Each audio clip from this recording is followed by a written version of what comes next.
Thank you, Janet, and thank you, ladies and gentlemen, and welcome to the Health Education Campus, Case Western Reserve, and the Cleveland Clinic. And if you have not had the opportunity yet to go around and see this fantastic facility, you really should. It's just a great tribute to everyone who's been involved with it, and it's so important to our nation. To say, as Janet mentioned, that this has been the most challenging time for this commission in its 33 years of existence due to the coronavirus problems. So many people, as Janet said, are responsible. We normally don't come out when my co-chairman and I come out and thank people, but we wouldn't be here today if it had not been for them. As we serve as both the sponsor and the producers of the debates, we have a crew of 65 people, most of which have been with us for years. Some of them go back to the first debates in 1988. And thanks so much to United Airlines, who stepped up to the plate and graciously provided to fly our whole crew from one site to another throughout the rest of the term of these debates. So we have a great shout out for United Airlines. Anheuser-Busch has been with us for 28 years, as has the firm of Crowell and Mooring in Washington, D.C. Also, special thanks to some people in the network business, in the journalism business, Pentagram, CBS News Radio, and Intercom Communications. In the hotel behind us, the Intercontinental, there's a tremendously large room, which is called the Media Filing Center. There's only, I guess, is about 700 people in there today.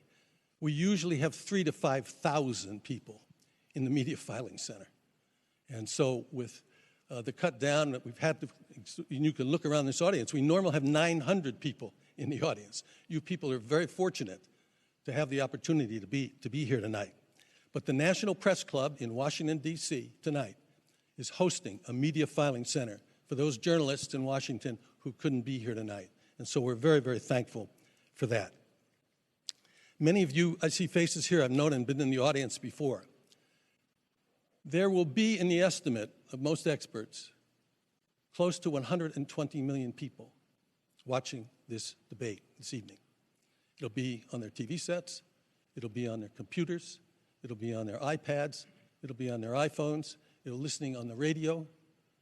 And those 120 million, or however it works out to be, deserve to be able to listen and observe on this stage tonight. These two men put forth the reasons why they should be elected president of the United States.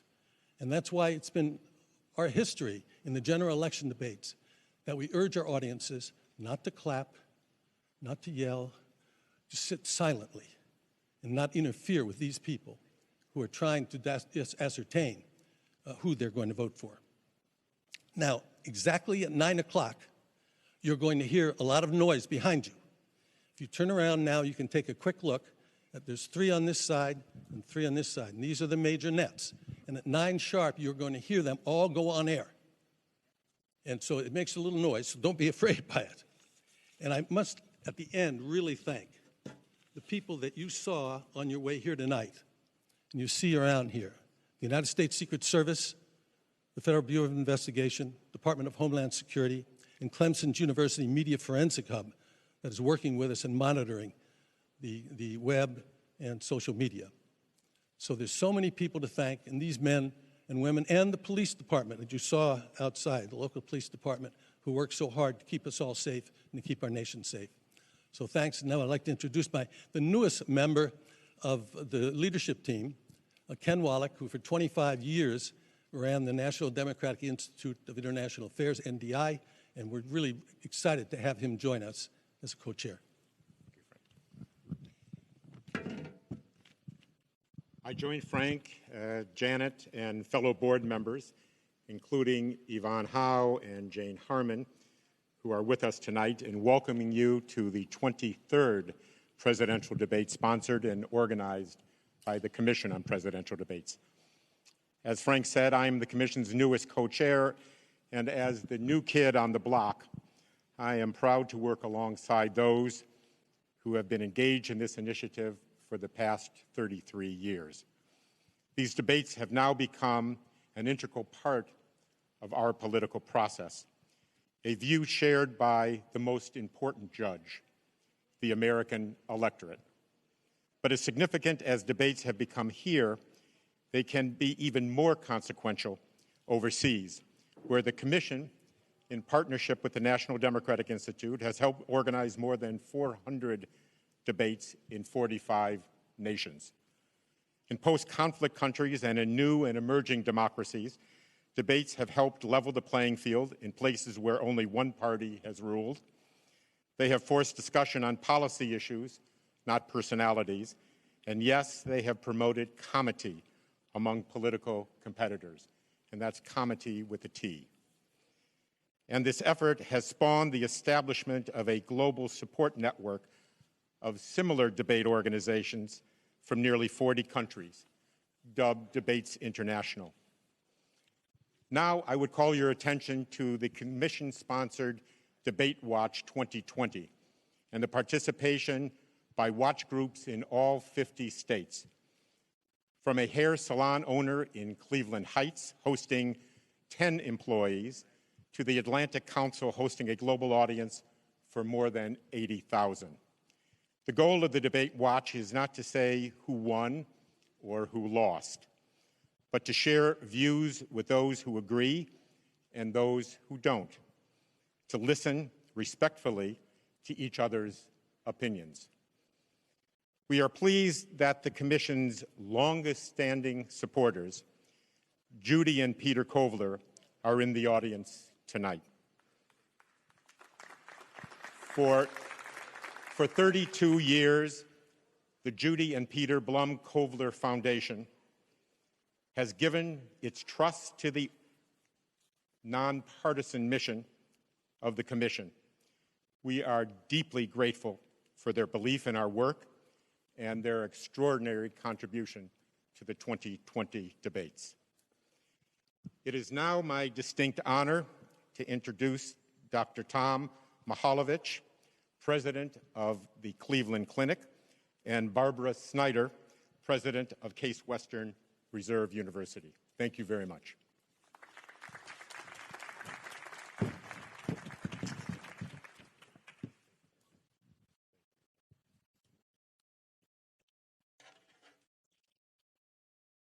Good evening. On behalf of Cleveland Clinic, it is my pleasure to welcome you to the city of Cleveland. Tonight, you join us in the beautiful Sampson Pavilion of the Health Education Campus at Cleveland Clinic. We share this campus with our partners from Case Western Reserve University. This building is very special to us. It was opened just a year ago as a place for students, medical, nursing, and dental, to begin their professional journeys by learning together as teams. At that time, as we were opening this campus, none of us could have imagined that we would soon face a worldwide pandemic. When it happened, we converted this building into a COVID-19 surge hospital. The space in which you are sitting right now had 1,000 hospital beds. We called it the Hope Hospital. Thankfully, the surge did not come in Ohio. Yet tonight, this building serves another purpose, in support of our democracy, and it is a historic occasion for us and for our city. We are proud to support the Commission on Presidential Debates as their health security advisor. We at Cleveland Clinic and our 70,000 caregivers have been serving the health needs in Cleveland since 1921, nearly 100 years. Yet, our organization and our caregivers have never shone brighter than during this pandemic. The pandemic has brought out the best of our organization and our caregivers of our city and our state. Through partnership and collaboration, we see how much we can accomplish when we work together. And we are particularly proud of our partnership with Case Western Reserve University. With that, I would like to introduce my colleague and friend, President of Case Western Reserve University, Barbara Snyder. Thank you, Tom. Case Western Reserve is honored to co-host this presidential debate with our partners at Cleveland Clinic and delighted to show you this spectacular space we created together. Research has long shown that team-based healthcare leads to better outcomes for patients. Yet nearly every academic institution continues to prepare students in separate buildings, literally in silos. Yet after spending years learning only with students from the same profession, doctors with doctors, nurses with nurses, and so on, they are suddenly expected to know how to work in teams once they get their diplomas. We knew there had to be a better way, and together we built it. When not filled with a stage and seats, this atrium gives hundreds of students a huge open space to study, talk, and simply be together. The entire building provides multiple spaces for them to come together, supported by an academic model that emphasizes opportunities to learn with and from one another. Add state-of-the-art technology, and we know our graduates will be uniquely prepared to excel in team-based care and ultimately to lead it. Along the way, Cleveland Clinic and Case Western Reserve also learned from one another. Among the most valuable lessons was that through collaboration, we achieve far more than either of us could achieve alone.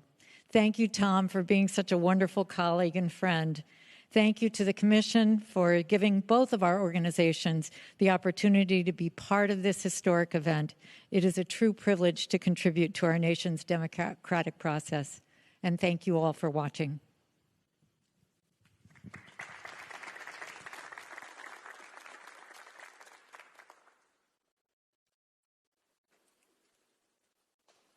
Thank you, Tom and Barbara, very much. Most Valuable Player award for this evening goes to Toby Cosgrove. We couldn't have done it without you. Thank you. One housekeeping bit for the audience. As soon as this debate is over, if you will please remain seated, you will be shown which way to exit. And please stay where you are until that happens. I would like to now introduce Chris Wallace, the moderator of this evening's debate.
Good evening from the Health Education campus of Case Western Reserve University and the Cleveland Clinic.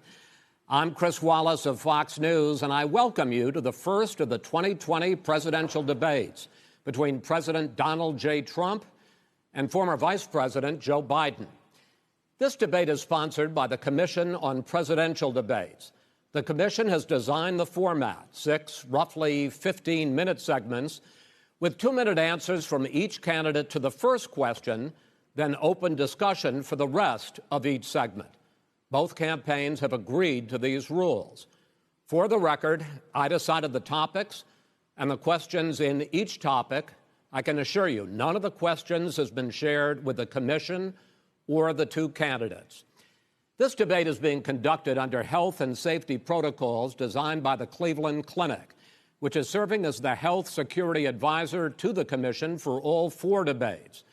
As a precaution, both campaigns have agreed the candidates will not shake hands at the beginning of tonight's debate. The audience here in the hall has promised to remain silent. No cheers, no boos or other interruptions, so we, and more importantly you, can focus on what the candidates have to say. No noise except right now, as we welcome the Republican nominee, President Trump, and the Democratic nominee, Vice President Biden.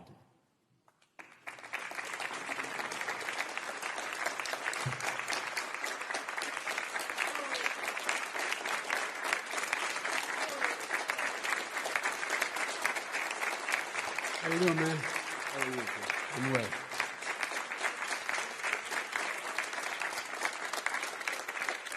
Gentlemen, a lot of people have been waiting for this night, so let's get going. Our first subject is the Supreme Court. President Trump, you nominated Amy Coney Barrett over the weekend to succeed the late Ruth Bader Ginsburg on the court. You say the Constitution is clear about your obligation and the Senate's to consider a nominee to the court. Vice President Biden, you say that this is an effort by the president and Republicans to jam through an appointment and what you call an abuse of power. My first question to both of you tonight, why are you right in the argument you make and your opponent wrong, and where do you think a Justice Barrett would take the court? President Trump, in this first segment, you go first, 2 minutes. Thank you very much, Chris. I will tell you very simply, we won the election. Elections have consequences. We have the Senate, we have the White House, and we have a phenomenal nominee, respected by all, top academic, good in every way, In fact, some of her biggest endorsers are very liberal people from Notre Dame and other places. So I think she's going to be fantastic. We have plenty of time, even if we did it after the election itself. I have a lot of time after the election, as you know. So I think that she will be outstanding. She's going to be as good as anybody that has served on that court. We really feel that. We have a professor at Notre Dame, highly respected by all, said she's the single greatest student he's ever had. He's been a professor for a long time at a great school. And we won the election, and therefore we have the right to choose her. And very few people knowingly would say otherwise. And by the way, the Democrats, they wouldn't even think about not doing it. If they had, the only difference is they'd try and do it faster. There's no way they would give it up. They had Merrick Garland, but the problem is they didn't have the election, so they were stopped. And probably that would happen in reverse also. Definitely would happen in reverse. So we won the election, and we have the right to do it, Chris. President Trump, thank you. Same question to you, Vice President Biden. You have 2 minutes. Well, first of all, thank you for doing this, and looking forward to this, Mr. President. Thank you, Joe. The American people have a right to have a say in who the Supreme Court nominee is. And that say occurs when they vote for United States senators and when they vote for the President of the United States. They're not going to get that chance now because we're in the middle of an election already. election has already started. Tens of thousands of people have already voted. And so the thing that should happen is we should wait. We should wait and see what the outcome of this election is, because that's the only way the American people get to express their view is by who they elect as president and who they elect as vice president. Now, what's at stake here is the president's made it clear he wants to get rid of the Affordable Care Act. He's been running on that, he ran on that, and he's been governing on that. He's in the Supreme Court right now trying to get rid of the Affordable Care Act, which will strip 20 million people from having insurance, health insurance now, if it goes into court. And the justice, and I'm not opposed to the justice. She seems like a very fine person. But she's written before she went on the bench, which is her right, that she thinks that the Affordable Care Act is not constitutional. The other thing that's on the court, and if it's struck down, what happens? Women's rights are fundamentally changed. Once again, a woman could be pay more money because she has a pre-existing condition of pregnancy. They were able to charge a woman more for the same exact procedure a man gets. And that ended when we, in fact, passed the Affordable Care Act. And there's 100 million people who have pre-existing conditions, and they'll be taken away as well. Those pre-existing conditions, the insurance companies are going to love this. And so it's just not appropriate to do this before this election. If he wins the election and the Senate is Democrat or Republican, then he should wait until February. All right. There aren't 100 million people with pre-existing conditions. As far as the say is concerned, the people already had their say. Okay, Justice Ginsburg said very powerfully, very strongly, at some point, 10 years ago or so, she said a president and the Senate is elected for a period of time, but a president's elected for 4 years. We're not elected for 3 years. I'm not elected for 3 years. So we have the Senate, we have a president. He's elected to the next during election. that period of time, we have an opening. I'm not elected for 3 years. I'm elected for 4 years. And the 100 million people, Joe, the 100 million people is totally wrong. I don't know where you got that number. The bigger problem that you have is that you're going to extinguish 180 million people with their private health care that they're very That's happy with. That's simply not true. Well, you're certainly going to socialist. You're going to socialist medicine. We're now into, gentlemen, we're now into open discussion. Open discussion. Open discussion. Yes, I agree. Go ahead, Vice President. Number one, he knows that what I proposed. What I proposed is that we expand Obamacare and we increase it. We do not wipe any. And one of the big debates we had with 23 of my colleagues trying to win the nomination, that I was saying that Biden wanted to allow people to have private insurance still. They can. They do. They will under my proposal. It's not what you've said, but and it's not what your party has said. That is simply your party a lie. doesn't say it. Your party wants to go socialist medicine. My party is and me. socialist right healthcare. Now, I am and the they're going to dominate party. you, Joe. You know that. I am the Democratic Party right now. The platform of the Not Democratic Party Harris. is what I, in fact, approved of. What I approved of. Now, here's the deal. The deal is that it's going to wipe out pre-existing conditions. And by the way, the 200,000 people that have died on his watch, how many of those have survived? Well, there's 7 million people that contracted COVID.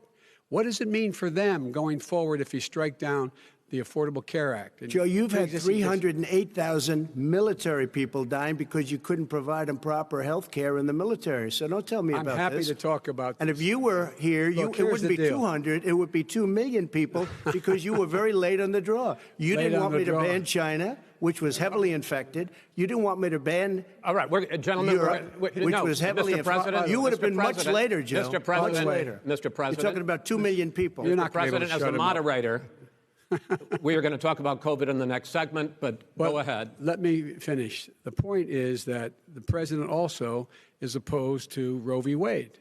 That's on the ballot as well in the court. And so that's also at stake right now. And so the election is... Didn't do it. Nobody's done it. So we're cutting health care. All of the things that we've done, insulin. I give you an example. Insulin. It was destroying families, destroying people because I'm getting it for so cheap It's like water, you want to know the truth. So cheap. Take a look at all of the drugs what we're doing, prescription drug prices. We're going to allow our governors now to go to other countries to buy drugs because they pay just a tiny fraction. As I say, this is open discussion. No, let me but ask this you is about, big, you'll be happy, big stuff. Sir, you'll be happy. I'm about to pick up on one of your points to ask the Vice President, which is he points out that you would like to add a public option to Obamacare. And yes. The argument that he makes and other Republicans make is that that is going to end private insurance. It is and not. Well, if I can ask you the question, it will Not end. what your party says, by the way. It will end private insurance and create a government takeover of health care. It does not. It's only for those people who are so poor they qualify for Medicaid. They can get that free in most states, except governors who want to deny people who are poor Medicaid. Anyone who qualifies for Medicare Medicaid would automatically be enrolled in the public option. The vast majority of the American people would still not be in that option, number one. Joe, you agreed with Bernie Sanders, who's far left, on the manifesto, we call it, and that gives you socialized medicine. Look, hey, Are you saying I'm not you going to didn't listen agree? to him. The fact of the matter is, I beat Bernie Sanders. Not by much. I beat him a whole hell of a lot. I'm here standing facing you, old buddy. Pocahontas would have left 2 days early. You would have lost every primary. All he knows how to on do Super is hurt. Tuesday. You got very lucky. Here's the deal. I got very lucky. I'm going to get very lucky tonight as well. And tonight I'm going to make sure, because here's the deal. Here's the deal. The fact is that everything he's saying so far is simply a lie. I'm not here to call out his lies. Everybody knows he's a liar. But you I just want to make sure. Joe, you're the liar. I want to make sure. Graduated last in your class, not first in your class. I want to make sure. Mr. President, can you let him finish, sir? No, he doesn't know how to do that. He has, You'd be surprised. You pick You'd be surprised. the wrong guy, the wrong night at the wrong time. Listen, you agreed with Here's the Bernie deal. Sanders to the The manifesto. whole idea. Let him. There is no manifesto, number Please one. let him speak, Mr. Number President. two. You just lost the left. Number two. You just lost the left. You agreed with Bernie Sanders on a plan folks, that's absolutely folks, agreed do you have any and under that idea plan, what you have this clown's socialized, doing? They call it Mr. Do you have any President. do? socialized medicine. Mr. Well, President. I tell you what, he is not for any help for people needing health care. Because he, in fact, already has cost 10 million people their health care that they had from their employers because of his recession. Number one. Number two, there are 20 million people getting health care through Obamacare now that he wants to take it away. He won't ever look you in the eye and say that's what he wants to do. Take it away. No, I want to give them better health care at a much lower price because and by Obamacare the way, he doesn't is know no how. good. He doesn't know how I've to do already that. fixed it. He has never I've offered already a plan. fixed it to an extent. He has never Obamacare, done a as single you might thing. know, but probably don't. Gentlemen, you realize if you're both speaking at the same time, and it's too expensive. Let the president go ahead, sir. Obamacare is no good. We made it better, and I had a choice to make very early on. We took away the individual mandate. We guarantee pre-existing conditions, but took away the individual mandate. Listen, this is the way it is. And that destroyed that. They shouldn't even call it Obamacare. Then I had a choice to make. Do I let my people run it really well or badly? If I run it badly, they'll probably blame him, but they'll blame me. But more importantly, I want to help people, okay? I said, you got to run it so well. That's what he's and known I just for. had a meeting with them. They said, the problem is no matter how well you run Obamacare, it's a disaster. It's too expensive. Okay. Premiums are too high, and it doesn't work. So we do want to get rid of it. Chris, we want to get rid of it. I understand it, sir, but I have to give you roughly equal time. Good. Please let the vice president talk. Good. He has no plan for health care. Of course we do. Please. He sends out wishful thinking. He has executive orders that have no power. He hasn't lowered drug costs for anybody. He's been promising a health care plan since he got elected. He has none, like almost everything else he talks about. He does not have a plan. He doesn't have a plan. And the fact is, this man doesn't know what he's talking about. All right. He's I have one final question for you, Sure. Mr. Vice President.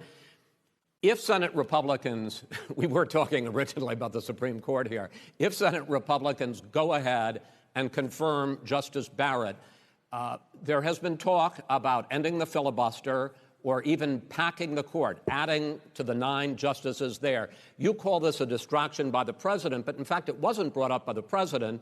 It was brought up by some of your Democratic colleagues in the Congress. So my question to you is, you have refused in the past to talk about it. Are you willing to tell the American people tonight whether or not you will support either ending the filibuster or packing the court? Whatever position I take on that, that'll become the issue. The issue is the American people should speak. You should go out and vote. You're in voting now. Vote and let your senators know how strongly you feel.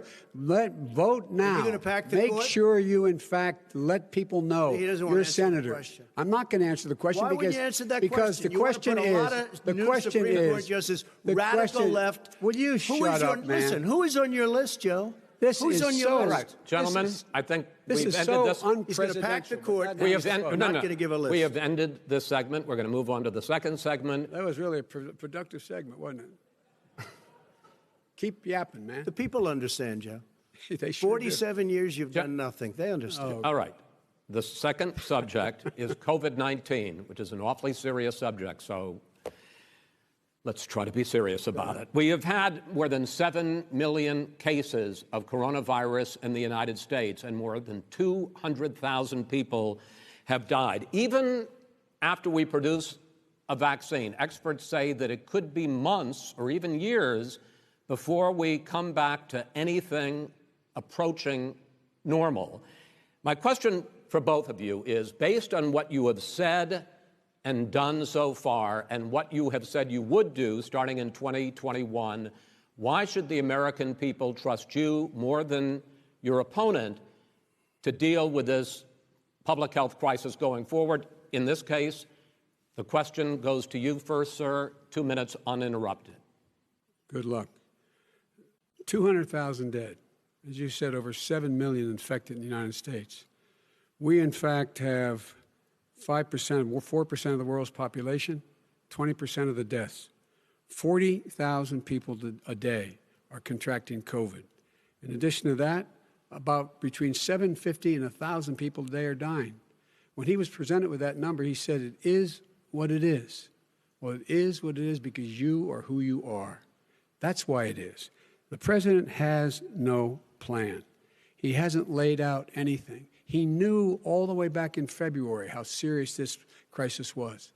He knew it was a deadly disease. What did he do? He's on tape as acknowledging he knew it. He said he didn't tell us or give people a warning of it because he didn't want to panic the American people. You don't panic. He panicked.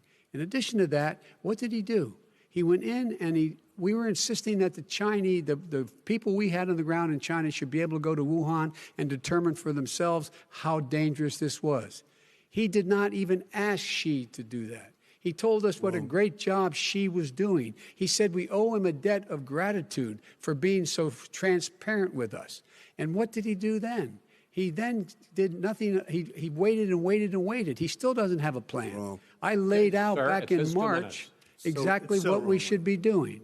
And I laid out again in July what we should be doing. We should be providing all the protective gear possible. We should be providing the money the House has passed in order to be able to go out and get people the help they need to keep their businesses open schools that cost a lot of money.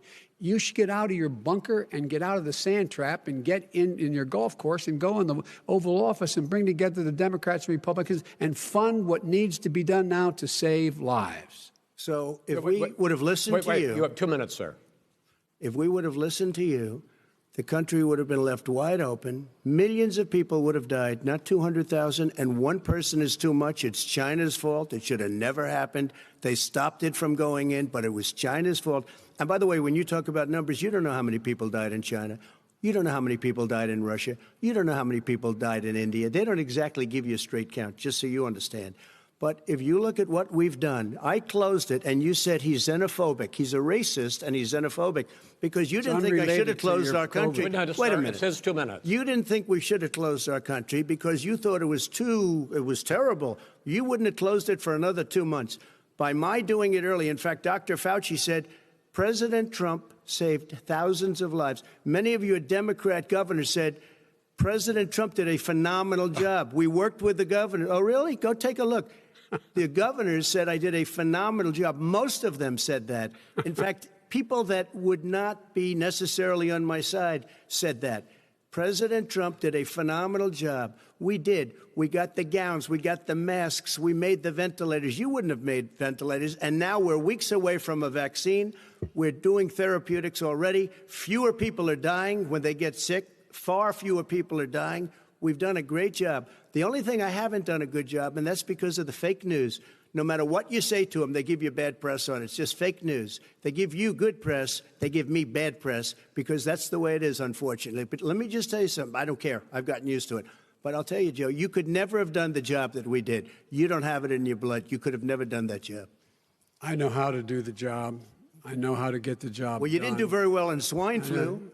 H1N1, you were a disaster. Your own chief of staff said you were a disaster. 14,000 people died, not 200,000. There was no very- economic recession. Sir, you made a There was no lethal recession. disease, You made a by the way. point. Let him answer. And there was we didn't shut down the economy. This is his economy he shut down.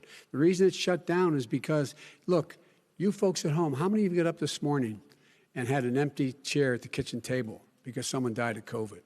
How many of you were in a situation where you lost your mom or dad and you couldn't even speak to them? You had a nurse holding a phone up so you could, in fact, say goodbye. You would have lost far more people. Far more people.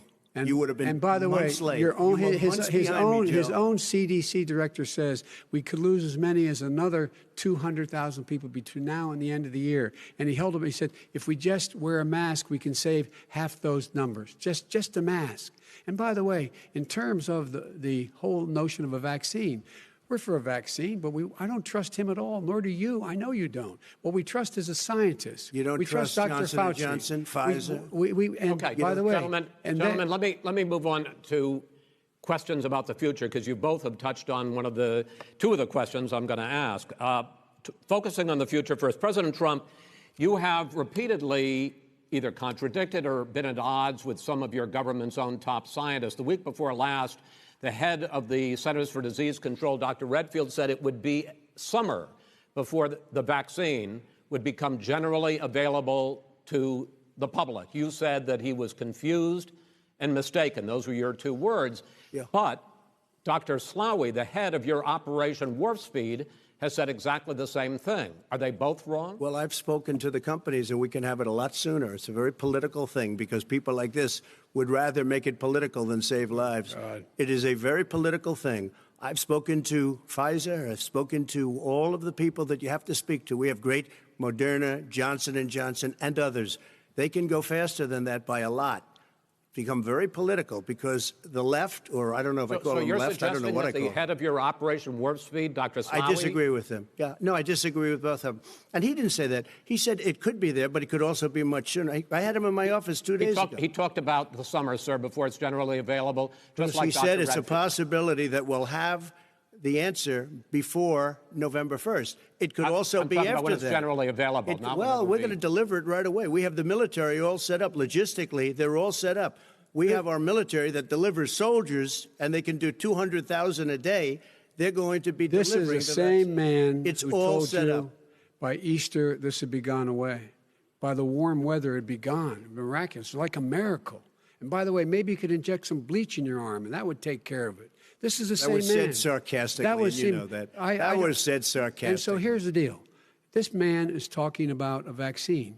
Every serious company is talking about maybe having a vaccine done by the end of the year. But the distribution of that vaccine will not occur until sometime beginning or the middle of next year to get it out, if we get the vaccine. And pray God we will. Pray God we will. Mr. Vice President, I want to pick up You'll have on the that. vaccine sooner I want to than pick that. up on this question, though. You say the public can trust the scientists, but they can't trust President Trump. In fact, you said that again tonight. Your running mate, Senator Harris, goes further, saying the public health experts, quote, will be muzzled, will be suppressed. Given the fact that polls already show that people are concerned about the vaccine and are reluctant to take it, are you and your running mate, Senator Harris, contributing to that fear? No more than the question you just asked him. You pointed out. He puts pressure and disagrees with his own scientists. But you're saying Everybody you can't, or knows. Senator And- Harris is saying no, you can't trust the scientists. No. You can trust the scientists. She didn't say that. You can't trust She said the public health Did say experts, that. quote, will be muzzled, will be suppressed. Well, that's what he's going to try to do. But there's millions of scientists, there's thousands of scientists out there, like here at this great hospital, that don't work for him. Their job doesn't depend on him. That's not, they're the people, and by the way. I spoke to the scientists that are in charge. By the way. They will have the vaccine very soon. Let him finish. Do you believe for a moment what he's telling you in light of all the lies he's told you about the whole issue relating to COVID? He still hasn't even acknowledged that he knew this was happening, knew how dangerous it was going to be back in February, and he didn't even tell you. He's on record as saying it. He panicked or he just looked at the stock market, one of the two, because guess what? A lot of people died, and a lot more are going to die unless he gets a lot smarter, a lot quicker. So, Mr. President? Did you use the word smart? So you said you went to Delaware State, but you forgot the name of your college. You didn't go to Delaware State. You graduated either the lowest or almost the lowest in your class. Don't ever use the word smart with me. Don't ever use that word. Oh, give me a break. Because you know what? There's nothing smart about you, Joe. 47 years, you've done nothing. Let's have this debate. And if you would have had, let me just tell you something, Joe. No, if you would have had the charge of what I was put through, I had to close the greatest economy in the history of our country. And by the way, now it's being built again. See, and it's We're going to going get up to the fast. economy in the next segment, sir. Okay. It's going up fast. Okay. Look forward to talking. When it comes to how the virus has been handled so far, the two of you have taken very different approaches, and this is going to affect how the virus is handled going forward by whichever of you ends up becoming the next president. I want to quickly go through several of those. Reopenings. Vice President Biden, you have been much more reluctant than President Trump about reopening the economy and schools. Why, sir? Because he doesn't have a plan. If I were running, I know what the plan is. You've got to provide these businesses the ability to have the money to be able to reopen with the PPE as well as with the sanitation they need. You have to provide Tell that them to Nancy plastic. Pelosi. Well, he's just shush for a minute. Tell it to Nancy Pelosi. And Schumer, by the Brian way, Chuck. Nancy Pelosi and Schumer, they have a plan. He won't even meet with them. The Republicans won't meet with him in the Senate. And he sits on his golf course. And I mean, literally, think about it. You probably play more than I do, Joe. What about this question of reopenings and the fact? Well, he wants to shut down this country, and I want to keep it open. And we did a great thing by shutting it down. Wait a minute, Joe. Let me shut you down for a second, Joe, just for 1 second. He wants to shut down the country. We just went through it. We had to because we didn't know anything about the disease. Now we found that elderly people with heart problems and diabetes and different problems are very, very vulnerable. We learned a lot. Young children aren't. Even younger people aren't. We've learned a lot. But he wants to shut it down. More people will be hurt by continuing. If you look at Pennsylvania, if you look at certain states that have been shut down, they have Democrat governors all. One of the reasons they're shut down is because they want to keep it shut down until after the election on November 3rd. I want to move on to another because subject. it's a I want to political move on to another I've got to subject. respond. But those states are not doing well that are shut down Which is right got now. to respond to that. President shut Trump, down the you whole have country. begun to increasingly question the effectiveness of masks as a disease preventer.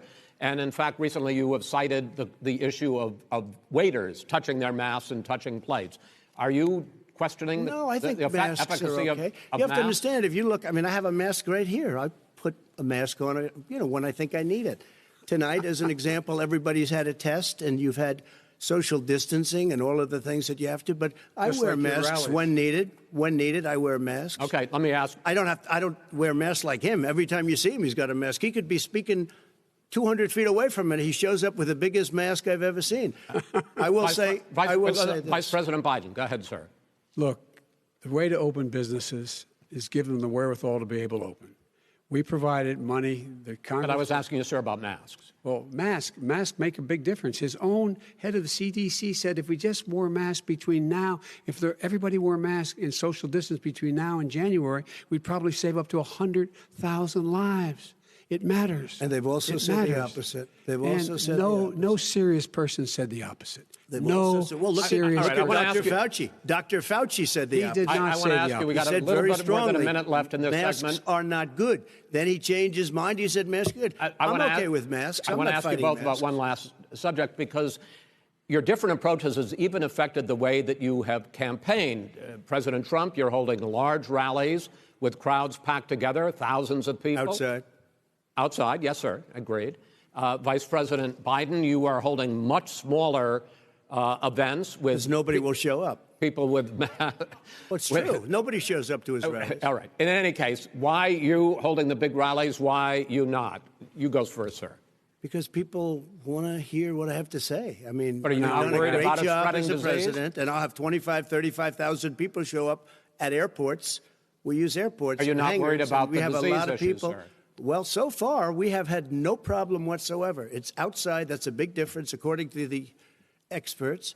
And we do them outside. We have tremendous crowds, as you see. I mean, and literally on 24 hours' notice. And Joe does the circles and has 3 people someplace. Okay. By the way, did you see sir. one of the last big rallies he had? And a reporter came up to him to ask him a question. He said, no, stand back. Put on your mask. Put on a mask. Have you been tested? I'm way far away from those other people. That's what he said. I can't. I'm going to be okay.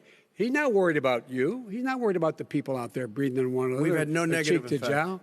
No negative effect. We've had no negative effect. And we've had 35,000, 40,000 people at any of these rallies. Just quickly finish up because I want to move on to our next. Yes, I would. He's been totally irresponsible the way in which he has handled the social distancing and people wearing masks, basically encouraging them not to. All right. He's a fool on this. If you could get the crowds, you would have done the same thing. But you can't. Nobody cares. Gentlemen, can we move on to the cares. Gentlemen, can we move on to the economy? Yes. The economy is, I think it's fair to say, recovering faster than expected from the shutdown. Much faster. In the second quarter, the unemployment rate fell to 8.4% last month. The Federal Reserve says the hit to growth, which is going to be there, is not going to be nearly as big as they had expected. President Trump, you say we are in a V-shaped recovery. Vice President Biden, you say it's more of a K-shape. What difference does that mean to the American people in terms of the economy? President Trump, in this segment, you go first. So we built the greatest economy in history. We closed it down because of the China plague. When the plague came in, we closed it down, which was very hard psychologically to do. He didn't think we should close it down, and he was wrong. And again, 2 million people would be dead now instead of still 204,000 people is too much. One person is too much. Should have never happened from China. But what happened is we closed it down, and now we're reopening, and we're doing record business. We had 10.4 million people in a 4-month period that we've put back into the workforce. That's a record the likes of which nobody's ever seen before. And he wants to close down he will shut it down again. He will destroy this country. You know, a lot of people, between drugs and alcohol and depression, when you start shutting it down, you take a look at what's happening at some of your Democrat-run states where they have these tough shutdowns. And I'm telling you, it's because they don't want to open it. One of them came out last week. You saw that. Oh, we're going to open up on November 9th. Why November 9th? Because it's after the election. They think they're hurting us by keeping them closed. They're hurting people. People know what to do. They can social distance. They can wash their hands. They can wear masks. They can do whatever they want. But they got to open these states up. When you look at North Carolina, when you look, and these governors are under siege, Pennsylvania, Michigan, and a couple of others, you got to open these states up. It's not fair. You're talking about almost it's like being in prison. And you look at what's going on with divorce, look at what's going on with alcoholism and drugs. It's a very, very sad thing. And he'll close down the whole country. This guy will close down the whole country and destroy our country. Our country is coming back incredibly well, setting records as it does it. We don't need somebody to come in and say, let's shut it down. All right. Your 2 minutes, sir. We're now moved to you. As I said, posing the question, the president says it's a V-shaped recovery. You say it's a K-shaped recovery. What's the difference? The difference is millionaires and billionaires like him in the middle of the COVID crisis have done very well. Billionaires have made another $300 billion because of his profligate tax proposal, and he only focused on the market. But you folks at home, you folks living in Scranton and Claymont and all the small towns and working class towns in America, how well are you doing? This guy paid a total of $750 in taxes. Sir, wait, no, sir, it's his wrong statement. Yeah, I understand. You've agreed to the 2 minutes, so please let him have it. Do I get my time back? The fact is that he has, in fact, worked on this in a way that he's going to be the first president of the United States to leave office having fewer jobs in his administration than when he became president. Fewer jobs than when he became president. First one in American history. Secondly, the people who have lost their jobs are those people who have been on the front lines, those people who have been saving our lives, those people who have been out there dying, people who've been putting themselves in the way to make sure that we could all try to make it. And the idea that he is insisting that we go forward and open when you have almost half the states in America with a significant increase in COVID deaths and COVID cases in the United States of America. And he wants to open it up more. Why does he want to open it up? Why doesn't he take care of the American? You can't fix the economy until you fix the COVID crisis. And he has no intention of doing anything about making it better for you all at home in terms of your health and your safety. Schools, why aren't schools open? Because it costs a lot of money to open them safely. You know, they were going to give, his administration was going to give the teachers and school students masks. And then they decided, no, couldn't do that because it's not a national emergency. Not a national emergency. They've done nothing to help small businesses. Nothing. They're closing. 1 in 6 is now gone. He ought to get on the job and take care of the needs of the American people so we can open safely. All right. Your time is up, sir. Well, we are going to get to... I have to respond to that. Well, you both had 2 minutes, sir. Excuse me, he made a statement. So did you. People want their schools. No, people want their schools open. They don't want to be shut down. They don't want their state shut down. They want their restaurants. I look at New York. It's so sad what's happening in New York. It's almost like a ghost town. And I'm not sure it can ever recover what they've done in New York. People want their places open. They want to get back to their lives. They'll be careful, but they want their schools open. I'm the one that brought back football. By the way, I brought back Big Ten football. It was me, and I'm very happy to do it.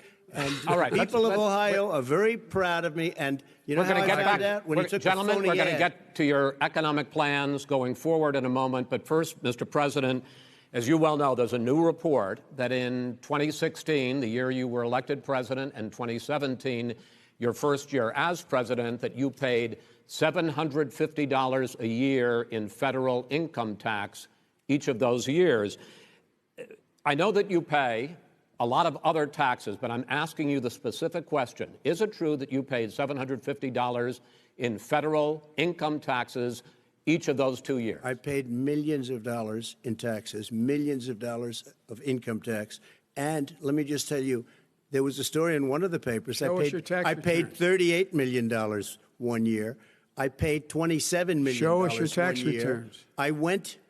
You'll see it as soon as it's finished. You'll see it. You know, if you want to go to the Board of Elections. There's a 118-page or so report that says everything I have, every bank I have, I'm totally under-leveraged because the assets are extremely good. And we have I built a great I'm asking company. you a specific question, which is... let me tell you. I understand all of that. I understand all of that. No, Mr. President. Go ahead. I'm asking you a question. Will you tell us how much you paid in federal income taxes in 2016 and 2017? Millions of dollars. You paid millions of dollars? Millions of dollars, So yes. not $750? Millions of dollars, and you'll get to see it. And you'll get to see it. But let me just tell you, Chris, let me just tell you something, that it was the tax laws. I don't want to pay tax. Before I came here, I was a private developer. I was a private business people. Like every other private person, unless they're stupid, they go through the laws, and that's what it is. He passed a tax bill that gave us all these privileges for depreciation and for tax credits. We build a building and we get tax credits, like the hotel on Pennsylvania Avenue. You get a massive, which, by the way, was given to me by the Obama administration, if you can believe that. Now, the man got fired right after that happened. But Vice President Biden, you want to respond? Yeah, I do want to respond. Look, the tax code that made him, put him in a position that he pays less tax than a school teacher makes on the money a school teacher makes is because of him he says he's smart because he can take advantage of the tax code. And he does take advantage of the tax code. That's why I'm going to eliminate the Trump tax cuts. And I'm going to eliminate those tax cuts and make sure that we invest in the people who, in fact, need the help. people out there need help. But why didn't you do it over the last 25 years? Because you weren't president. Because you weren't president screwing things up. You were a senator. And You're by the way, worst you were a president vice- America has ever had. Hey, Come Joe, on. let me just tell you, Joe. I've done more in 47 months. I've done more than you've done in 47 years, Joe. We've done things that you never even thought of doing, including fixing the broken military that you gave me, including taking care of your vets. Mr. President, we're talking about the economy. I'd like to ask you about your plans going forward because, Mr. Vice President, your economic plan, if you were to be elected president, focuses a lot on big government, big taxes, big spending. I want to focus first on the taxes. You propose more than $4 trillion over a decade in new taxes on individuals making more than $400,000 a year and on corporations. President Trump says that that kind of an increase in taxes is going to hurt the economy as it's just coming out of a recession. Well, just take a look at what as the analysis done by Wall Street firms points out that my economic plan would create 7 million more jobs than his in 4 years, number one. And number two, it would create an additional $1 trillion in economic growth because it would be about buying American. That we're going to make this federal government spend $600 billion a year on everything from ships to steel to buildings and the like. And under my proposal, we're going to make sure that every penny of that has to be made by a company. But respectfully, sir, I'm talking about taxes, not spending. By the way, I'm going to eliminate a significant number of the tax. I'm going to make the corporate tax 28%. It shouldn't be 21%. You have 91 companies, in the Fortune 500 who don't pay a single penny in tax, making billions of dollars. Why didn't you do it before when you were vice president with Obama? Because you, in fact, passed that.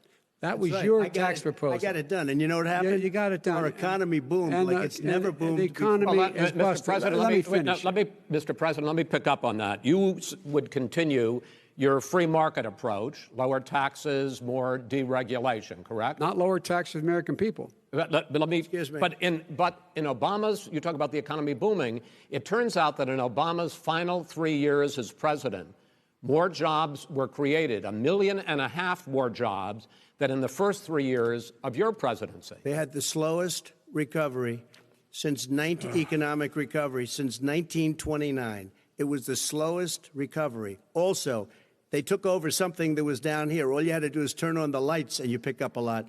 But they had the slowest economic recovery since 1929. Let me tell you about the stock market.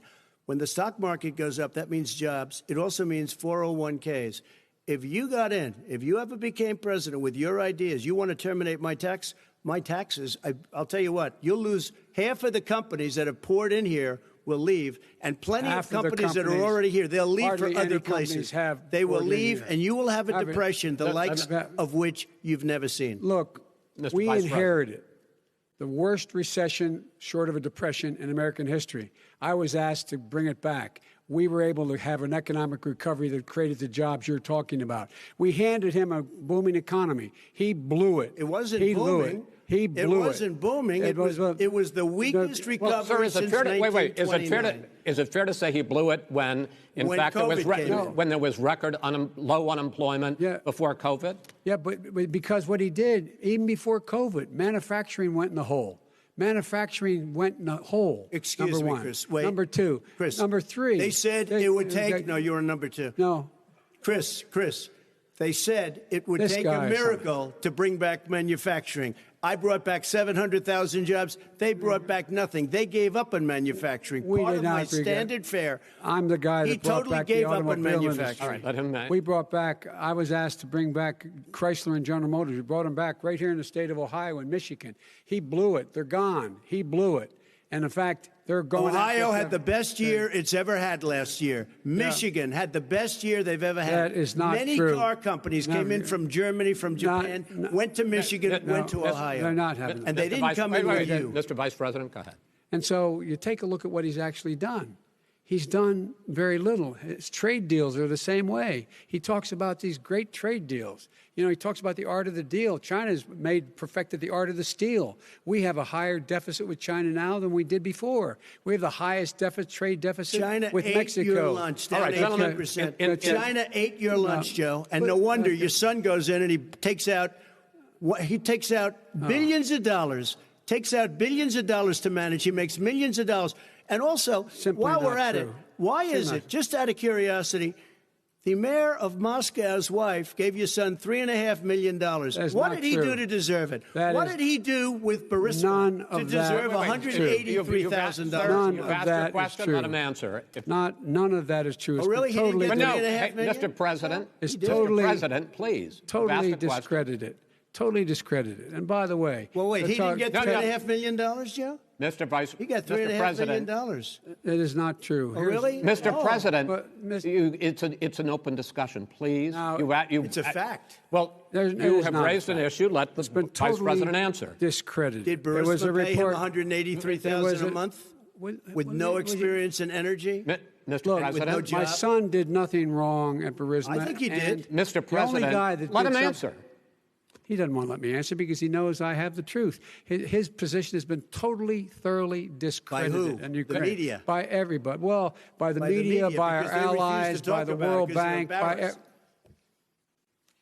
by everyone has discredited. Matter of fact, even the people who testified under oath. So let me ask you this, Joe. No, go ahead, Mr. I'm listening to you. He got $3.5 million from Moscow. He testified under oath in his administration, said, I did my job and I did it very well. Oh, I really? did it I'd honorably. like to know who they are. Well, I'll give you the list of the people who testified. No, go ahead, sir. Sure, you've already fired most of them because they did a good job. Some people don't do a good job. With you, go ahead. Wait a minute. You get the final word, Mr. Well, it's hard to get any word in with this clown. Excuse me. Hey, let me just say, Joe. No. I'm Mr. President. $3.5 million, Joe. That is simply Why did he deserve $3.5 million from Moscow? Look, here's the deal. We want to talk about families and ethics. I don't want to do that. I mean, his family we could talk about all night. His family's already... My family lost a fortune by coming down and helping us with government. And that's such a... Mr. President. Every single one of them lost a fortune. This is not about my family or his family. It's about your family, the American people. He doesn't... That's not true. It doesn't want to talk about what you need. You, the American people. It's about you. That's what we're talking about here. All right, that's the end of the segment. We're moving on. He didn't take them. Well, Vice President, no. Can I be honest? It's a very important question. Try to be honest. No, he stood up. No, the answer to the question is no. Ukraine. No, sir. With $1 billion, if you that get rid is of absolutely you know what, not true. You're going to have true. Gentlemen. I hate to raise my voice, but it seems to be, why shouldn't I be different than the two of you? So here's the deal. Good point. We have 6 segments. We have ended that segment. We're going to go to the next segment. In that segment, you each are going to have 2 uninterrupted moments. In those 2 uninterrupted minutes, Mr. President, you can say anything you want. I'm going to ask a question about race, but if you want to answer about something else, go ahead. But I think that the country would be better served if we allowed both people to speak with fewer interruptions. I'm appealing to you, sir, to do that. Well, and him too. Well, frankly, you've been doing more interrupting than he has. Well, that's all right, but he does plenty. Well, less than, sir, less than plenty. No, less than you have. Let's please continue on. The issue of race. Vice President Biden, you say that President Trump's response to the violence in Charlottesville 3 years ago, when he talked about very fine people on both sides, was what directly led you to launch this run for president. Oh, yeah, sure. President Trump, you have often said that you believe you have done more for black Americans than any president, with the possible exception of Abraham Lincoln. My question for the two of you is, why should voters trust you rather than your opponent to deal with the race issues facing this country over the next 4 years? Vice President Biden, you go first. It's about equity and equality. It's about decency. It's about the Constitution. And we have never walked away from trying to require equity for everyone, equality for the whole of America. But we've never accomplished it. But we've never walked away from it like he has done. It is true. The reason I got in the race is when those people, close your eyes, remember what those people looked like coming out of the fields carrying torches, their veins bulging, just spewing anti-Semitic bile, and accompanied by the Ku Klux Klan. A young woman got killed. And they asked the president what he thought. He said there were very fine people on both sides. No president has ever said anything like that. It is who's now, 2 minutes, sir. Second point I'd make to you is that when Floyd was killed, when Mr. Floyd was killed, there was a peaceful protest in front of the White House. What did he do? He came out of his bunker, had the military use tear gas on him so he could walk across to a church and hold up a Bible. And then what happened after that? The bishop of that very church said that it was a disgrace. The general who was with him said all he ever wants to do is divide people, not unite people at all. This is a president who has used everything as a dog whistle to try to generate racist hatred, racist division. This is a man who, in fact, you talk about helping African Americans. 1 in 1,000 African Americans has been killed because of the coronavirus. And if he doesn't do something quickly, by the end of the year, 1 in 500 will have been killed. 1 in 500 African Americans. This man is a savior of African Americans. This man cares at all. This man's done virtually nothing. Look, the fact is that you have to look at what he talks about. You have to look at what he did. And what he did has been disastrous for the African American community. So, President Trump, you have 2 minutes. Why should Americans trust you over your opponent to deal with racism? he did a crime bill, 1994, where you call them super predators, African Americans, the super predators, and they've never forgotten it. They've never forgotten it, Joe. No, sir, it's his 2 minutes. So you did that, and they call you a super predator, and I'm letting people out of jail now that you have treated the African American population community, you have treated the black community about as bad as anybody in this country. You did the 1990, and that's why, if you look at the polls, I'm doing better than any Republican has done in a long time, because they saw what you did. You call them super predators, and you've called them worse than that, because you look back at your testimony over the years, you've called them a lot worse than that. As far as the church is concerned, and as far as the generals are concerned, we just got the support of 250 military leaders and generals, total support. Law enforcement, almost every law enforcement group in the United States. I have Florida, I have Texas, I have Ohio, I have Portland. The sheriff just came out today and he said, I support President Trump. I don't think you have any law enforcement. You can't even say the word law enforcement, because if you say those words, you're going to lose all of your radical left supporters. And why aren't you saying those words, Joe? Why don't you say the words law enforcement? Because you know what? If they called us in Portland, we would put out that fire in a half an hour, but they won't do it because they're run by radical left Democrats. If you look at Chicago, if you look at any place you want to look, Seattle, they heard we were coming in the following day, and they put up their hands, and we got back Seattle. Minneapolis, we got it back, Joe, because we believe in law and order, but you don't. The top 10 cities and just about the top 40 cities are run by Democrats and, in many cases, radical left. And they've got you wrapped around their finger, Joe, to a point where you don't want to say anything about law and order. And I'll tell you what, the people of this country want and demand law and order, and you're afraid to even say it. All right. I want to return to the question of race.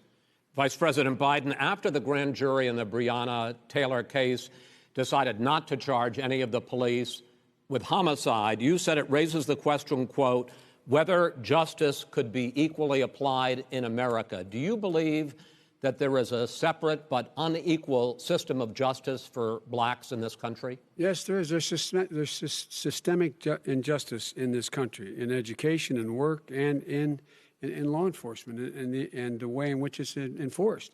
But look, the vast majority of police officers are good, decent, honorable men and women.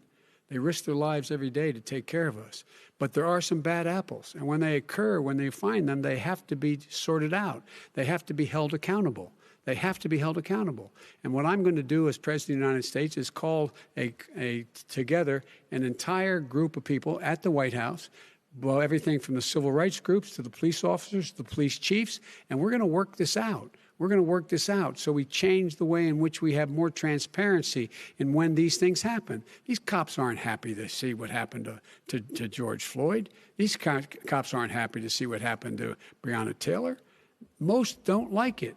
But we have to have a system where people are held accountable. And by the way, violence in response is never appropriate. Never appropriate. Peaceful protest is. Violence is never appropriate. All right. What is peaceful protest? When they run through the middle of the town and burn down your stores and kill people all over the place, that and you is say not peaceful protest? President Trump, No, it's I'm not asking. but you say it is. President Trump, I'd like to continue with the Yes, issue go of ahead, race. I please. promise we're going to get to the issue of law and order Please. in a moment. Fine. This month, your administration directed federal agencies to end racial sensitivity training that addresses white privilege or critical race theory. Why did you decide to do that, to end racial sensitivity training? And do you believe that there is systemic racism in this country, sir? I ended it because it's racist. I ended it because a lot of people were complaining that they were asked to do things that were absolutely insane, that it was a radical revolution that was taking place in our military, in our schools, all over the place, and you know it, and so does everybody else. Radical, and he would know. What is radical totally about racial sensitivity training, sir? If you were a certain person, you had no status in life. It was sort of a reversal. And if you look at the people, we were paying people hundreds of thousands of dollars to teach very bad ideas and, frankly, very sick ideas. And really, they were teaching people to hate our country. And I'm not going to do that. I'm not going to allow that to happen. We have to go back to the core values of this country. They were teaching people that our country is a horrible place, it's a racist place, and they were teaching people to hate our country. And I'm not going to allow that to happen. Vice President Biden? Nobody's doing that. He's the racist. You just don't know. Here's the deal. I know a lot more about this than he does. Let him finish. The fact is that there is racial insensitivity. People have to be made aware of what other people feel like, what insults them, what is demeaning to them. It's important to people know they don't want to. Many people don't want to hurt other people's feelings, but it makes a big difference. It makes a gigantic difference in the way a child is able to grow up and have a sense of self-esteem. It's a little bit like how this guy and his friends look down on so many people. They look down their nose on people like Irish Catholics like me and grew up in Scranton. They look down on people who don't have money. They look down on people who are of a different faith. They look down on people who are a different color. In fact, we're all Americans. The only way we're going to bring this country together is bring everybody together. There's nothing we cannot do if we do it together. We can take this on and we can defeat racism in America. President Trump, sir. During the Obama-Biden administration, there was tremendous division. There was hatred. You look at Ferguson, you go to many places. Look at Oakland. Look what happened in Oakland. Look what happened in Baltimore. Look what happened. Frankly, it was more violent than what I'm even seeing now. Oh, my but Lord. the reason is that ridiculous. the Democrats that run these cities don't want to talk like you about law and order. Violent and you crime, still haven't mentioned. violent Are you in crime. favor of law and order? I'm in favor of law. You follow it. Are you in and a little favor bit of law order. and order? Go Yes, ahead, I'm say in it. favor. You Everybody's asked a in favor question, of let him finish. Law and He order. loses Law left. and Let order. let him answer. Law and order with justice, where people get treated fairly. Okay. And the fact of the matter is, violent crime went down 15% in our administration. All right. It's gone up on his watch. Went down much more in ours. All right, we're now. Mr. President, you're going to. Mr. President, every record in the Mr. book. President, you're going to be very happy because we're now going to talk about law and order. Places we had trouble were Democratic-run cities. That's and exactly my Democratic- question. There has been a dramatic increase in homicides in America this summer, particularly, and you often blame that on Democratic mayors and Democratic governors, but in fact, there have been equivalent spikes in Republican-led cities like Tulsa and Fort Worth. So the question is this really a party issue? I think it's a party issue. You can bring in a couple of examples, but if you look at Chicago, what's going on in Chicago, where 53 people were shot and 8 died, shot. If you look at New York, where it's going up like nobody's ever seen anything, the numbers are going up 100, 150, 200%.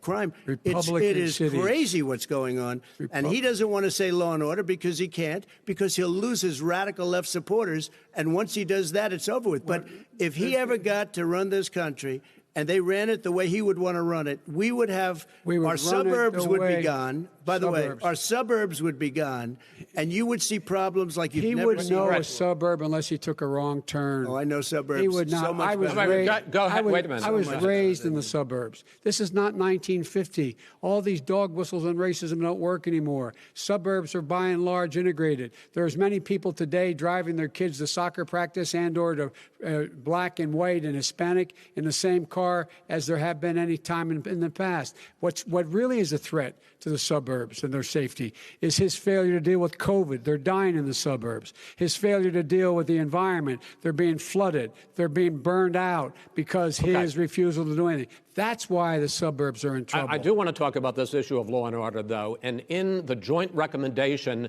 that came from the Biden-Bernie Sanders task force, you talked about, quote, reimagining policing. Yeah. First of all, what does reimagining policing mean, and do you support? It means. Let me, if I might finish the question. What does reimagining policing mean, and do you support the Black Lives Matter call for community control of policing? Look, what I support is the police having the opportunity to deal with the problems they face. And I'm totally opposed to defunding the police officers. As a matter of fact, local police, the only one defunding in his budget calls for a $400 million cut in local law enforcement assistance.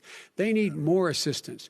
They need, when they show up for a 9/11 call, to have someone with them as a psychologist or psychiatrist to keep them from having to use force and be able to talk people down. We have to have community policing like we had before, where the officers get to know the people in the communities. That's when crime went down. It didn't go up, it went down. And so we have to be engaged. That's not what they're talking about, Chris. That's not what they're talking about. He's talking about defunding the police. That is not true. He doesn't have any law support. He has no law enforcement That's not support. true. Almost that's nothing. Look. Oh, really? Who do you have? Name one group that supports you. Name one group that came out and supported you. Go ahead. Think. We have time. We don't have time to do anything. No, think all right. Name one law enforcement group that came out and supported you. Gentlemen, I think I'm going to take back the moderator's role. I don't think there are any. And I want to get to another subject, which is the issue of protests in many cities that have turned violent. In Portland, Oregon, especially, we had more than 100 straight days of protests, which I think you would agree. You talk about peaceful protests. Many of those turned into riots. Mr. Vice President, you say that people who commit crimes should be held accountable. The question I have, though, is, as the Democratic nominee, and earlier tonight you said that you are the Democratic Party right now, have you ever called the Democratic mayor of Portland or the Democratic governor of Oregon and said, hey, you got to stop this, bring in the National Guard, do whatever it takes, but you stop the days and months of violence in Portland? I don't hold public office now. I am a former vice president. I've made it clear in my public statements that the violence should be prosecuted. It should be prosecuted, and anyone who commits it. But you've never called for the people, the leader. Excuse me, sir. You have never called for the leaders in Portland and in Oregon to call and bring in the National Guard and knock off 100 days of riots. They can, in fact, take care of it if he just stay out of the way. Look here. Oh, really? Really? Here's the thing. I sent in the U.S. Marshals to get the killer of the young man in the middle of the street. They shot him, and for 3 days, President Trump, Portland wouldn't do anything. I had to send in the U.S. Marshals. They took care of business. Go ahead, sir. And by the way, his own former spokesperson said, riots and chaos and violence help his cause. That's what this is all about. I don't know who said that. I do. Who? I think Kellyanne Conway. I don't think she said that. She said that. And so here's the But here's the point. Go ahead, the point sir. is that that's what he is, keeps trying to rile everything up. He doesn't want to calm things down. Instead of going in and talking to people and saying, let's get everybody together, figure out how to deal with this. What's he do? He just pours gasoline in the fire constantly, and every single solitary time. Okay, and to end this, button up this segment, I'm going to give you a minute to answer, sir. You have repeatedly criticized. I have to answer his statement. No, you have his repeatedly. Wait, you have no, you've been talking back and forth. You made a statement. I'm asking you. I would love to end it. Sir, I would love to end it. if you want to switch seats, We would very quickly. We could do that, but I'd send in the National Guard, it would be over. There'd be no problem. Okay, But they don't want to accept the National Guard. You have repeatedly criticized the vice president for not specifically calling out Antifa and other left-wing extremist groups. But are you willing tonight to condemn white supremacists and militia groups and to say that they need to stand down and not add to the violence in a number of these cities, as we saw in Kenosha and as we've seen in Portland? Sure, are you I'm prepared willing to do specifically that, do it? Well, go ahead, sir. I would say almost everything I see is from the left wing, not from the right wing. So what are you saying? I'm willing to do anything. I want to see peace. Then do it, sir. Say it. Do it. Say it. Do you want to call him? What do you want to call him? Give me a name. Give me a White name. supremacists and Who would right you like me to condemn? White supremacists and right Proud militia. Boys, stand back and stand by. But I'll tell you what. Somebody's got to do something about Antifa and the left, because this is not a right-wing problem. This is a left-wing. FBI director This said is a left-wing problem. White supremacists. Antifa's an idea, not an organization. Oh, you got to be not kidding. militia. That's what his it's an idea. FBI. FBI director Gentlemen, said. Well, then you know what? We're done, sir. We're moving on to the next. We're When a moving. bat hits you over the head, that's not an idea. Everybody in Antifa your is administration bad. tells you the truth has a bad idea. Can I tell you what? You have no ideas. Antifa is a dangerous, All right, radical gentlemen, group. we're now moving on to the Trump And and you ought to be Biden careful with records. them. They'll overthrow you. When in a 2 president, seconds. I'm going to ask a question. When the president seeks a second term, it is generally a referendum on his record. But Vice President Biden, you like to quote one of your dad's sayings, which is, don't compare me to the almighty, compare me to the alternative. And in this case, sir, you are the alternative. Looking at both of your records, I'm going to ask each of you, why should voters elect you president over your opponent? In this segment, President Trump, you go first, 2 minutes. Because there has never been an administration or president who has done more than I've done in a period of 3.5 years. And that's despite the impeachment hoax.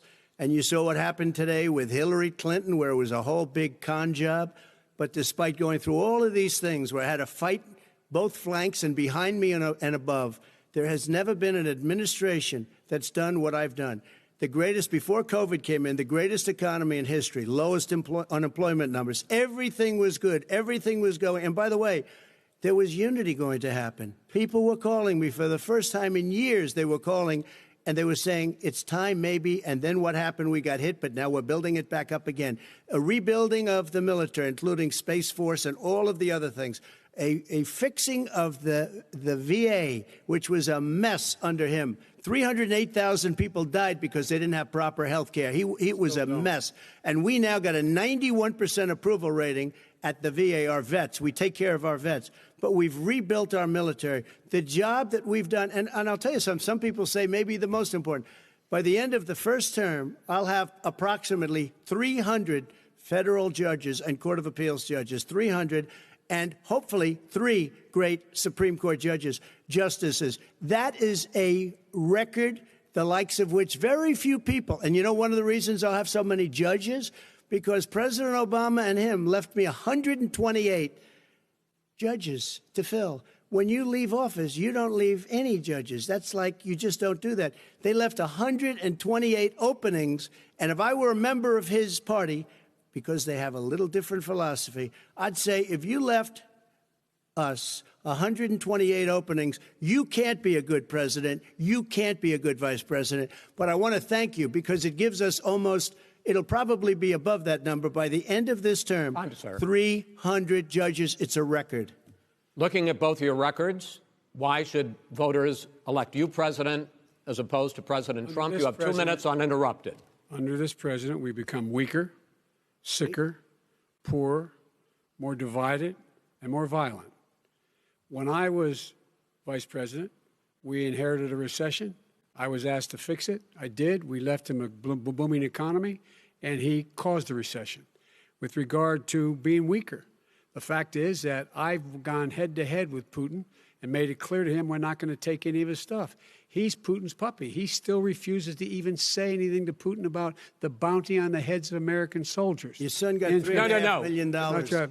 And by the way, my son... Wait a minute. Mr. President, your campaign agreed to both sides would get 2-minute answers uninterrupted. Well, your side agreed to it, and why don't you observe what your campaign agreed to as a ground rule, okay, sir? He never keeps his word. Can you add No, back no, I'm not asking. That was a rhetorical question. Can you Go add ahead, back sir. 30 seconds? Yeah, Because- yes, okay. you may have. All right. Go ahead. So, thirdly, we're poor.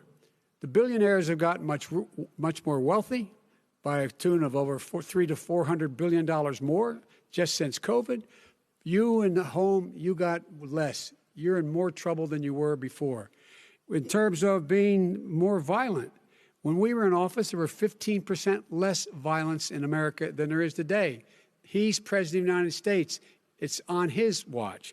And with regard to more divided, the nation can't stay divided. We can't be this way. And speaking of my son, the way you talk about the military, the way you talk about them being losers and being and just being suckers. My son was in Iraq. He spent a year there.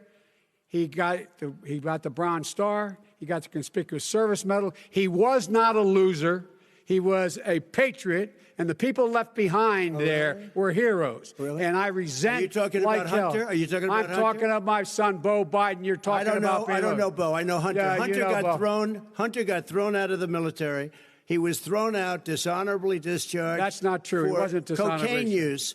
And he didn't have a job until you became vice president. And once you None of became that vice is president, true. he made a fortune in Ukraine, in China, in Moscow, That is simply and various not other places.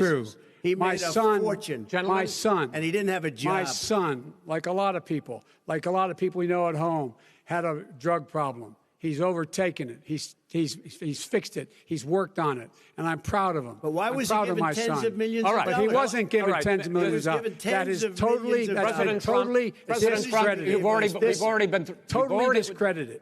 We've already been through this. I think the American people would rather hear about more substantial So do I. subjects. Well, you know, as the moderator, sir, I'm going to make a I know, but judgment when call somebody here. gets $3.5 million Okay, from the Let's mayor talk of about Moscow, Let's talk That is about not true. Gentlemen, That report is totally Why did he get discredited. it? I Mitt think, Romney on that committee said it wasn't worth taxpayers' money, that report. It was written for political reasons. you know, I'd like to talk about climate change. So would I.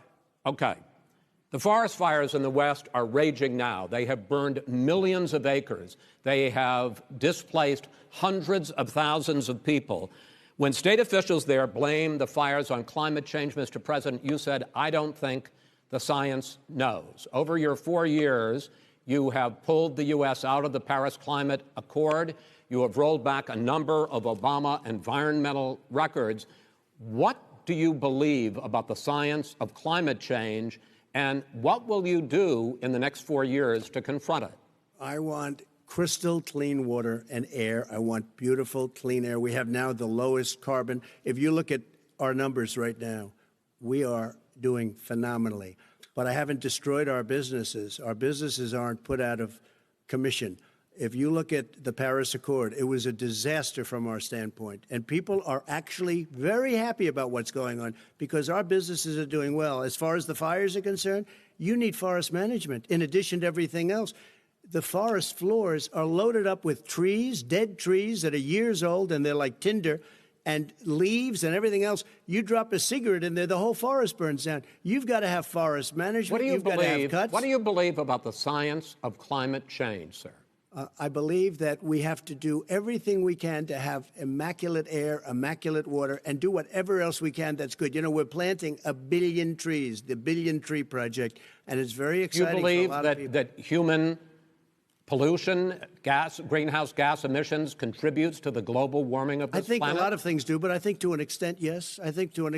But I also think we have to do better management of our forests. Every year, I get the call, California's burning. California's burning. If that was cleaned, if you had forest management, good forest management, you wouldn't be getting those calls. You know, in Europe, they have forest cities. They're called forest cities. They maintain their forests. They manage their forests. I was with the head of a major country. It's a forest city. He said, sir, we have trees that are far more, they ignite much easier than California. There shouldn't be that problem. I spoke with the governor about it. I'm getting along very well with the governor. But I said, you know, at some point, you can't every year have hundreds of thousands of acres of land just burned to the ground. But, sir, that's burning down because of a lack of But, management. sir, if you believe in the science of climate change, why have you rolled back the Obama Clean Power Plan, which limited carbon emissions in power plants? Why have you relaxed? Because it was driving energy prices through the sky. Why have you relaxed fuel economy standards that are going to create more pollution from cars Well, and not trucks? really, because what's happening is the car is much less expensive and it's a much safer car, and you're talking about a tiny difference. And then what would happen, because of the cost of the car, you would have at least double and triple the number of cars purchased. We have the old slugs out there that are 10, 12 years old. If you did that, the car would be safer. It would be much cheaper by $3,500. In the case of California, they've simply ignored No, but you would take a lot of your cars rollback. off the market because people would be able to afford a car. Now, and by the way, we're going to see how that turns out. But a lot of people agree with me, many people.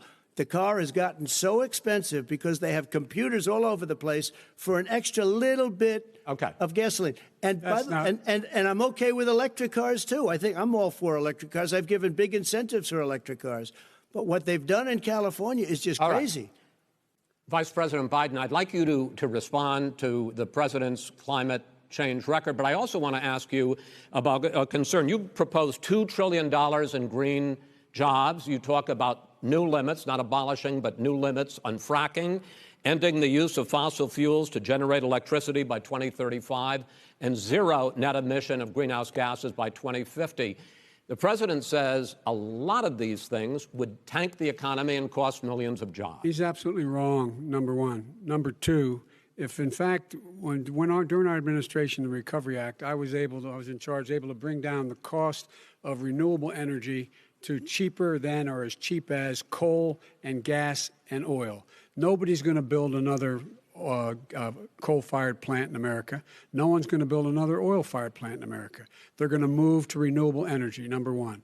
Number two, we're going to make sure that we are able to take the federal fleet and turn it into a fleet that's run on their electric vehicles. Making sure that we can do that, we're going to put 500,000 charging stations and all of the highways that we're going to be building in the future. We're going to build an economy that, in fact, is going to provide for the ability us to take 4 million buildings and make sure that they, in fact, are weatherized in a way that, in fact, they'll emit significantly less gas and oil because the heat will not be going out.